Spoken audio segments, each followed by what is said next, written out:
Hello guys, magluto tayo ng Danwis fried chicken. Na-miss ko kasi yung fried chicken ala Max eh. So ibahin naman natin ngayon, gagawin natin siyang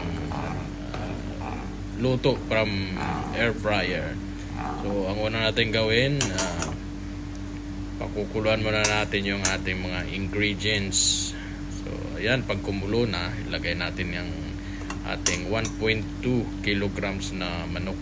So iniwan natin siya into 4 para madali siyang mailagay doon sa air fryer.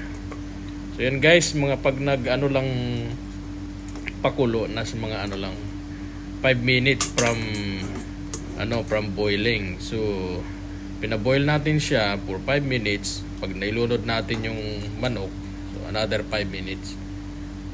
Kasi pag pinaboil natin siya for 10 minutes, masyadong malamog yung manok. So yan, naka 5 minutes na.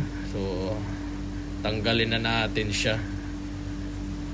Tapos ilagay natin siya doon sa sa lagayan na may strainer para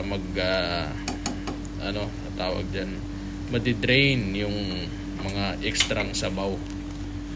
Tapos pag na-drain na siya, ang una natin gawin, let it dry for about mga 10 minutes para medyo cool down. Tapos talagang drain yung sabaw na nasa loob ng manok. Kasi pag lagyan natin ng mga sangkap uli bago natin i-air fry, masyado siyang maraming tubig. So yan natin siya mag-drain for 10 minutes. So yan lang guys, pag sinunod nyo ang mga procedure, maganda ang pagkaluto ng manok. So ito na nga ang ating bago natin siya air fry. Nakatuo na siya for 10 minutes. Lagyan natin siya ng patis. Equal distribution ng patis natin sa 4 na slice ng manok. So after natin malagyan ng patis, anuhan natin siya ng asin. Pero wala lang sa asin kasi medyo pag baka maalat. So gamitin nyo Himalayan salt. Pag wala kayong makita ang Himalayan salt, yung iodized, puro dapat, ang sabi ko nga, dapat alalay lang.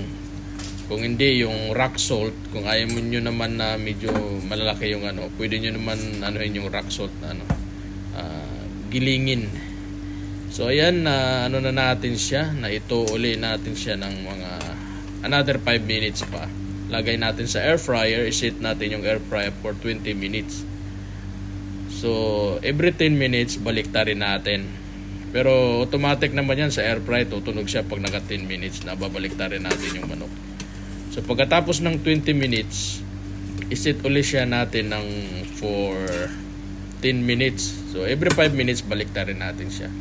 So halos na sa mga 30 minutes ang pagluluto sa air fryer. So yun lang guys, makita nyo naman ang result, try nyo rin. Kasi para maiba naman. Pwede rin yan sa ginawa nating manok.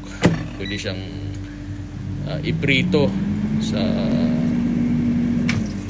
mantika. Kailangan lubog yung mantika, deep fry siya para masarap. So ito naman, tanggalin natin yung mantika. Kaya dito natin siya ilalagay sa air fryer. So ang resulta, magkaiba syempre kasi dito sa air fryer tanggal yung mantika, doon naman sa pag deep fry masarap pero meron siyang mantika. So yun lang, nagdidepende na po sa inyo kung paano niyo siya lulutuin. Either way, masarap naman po. Salamat.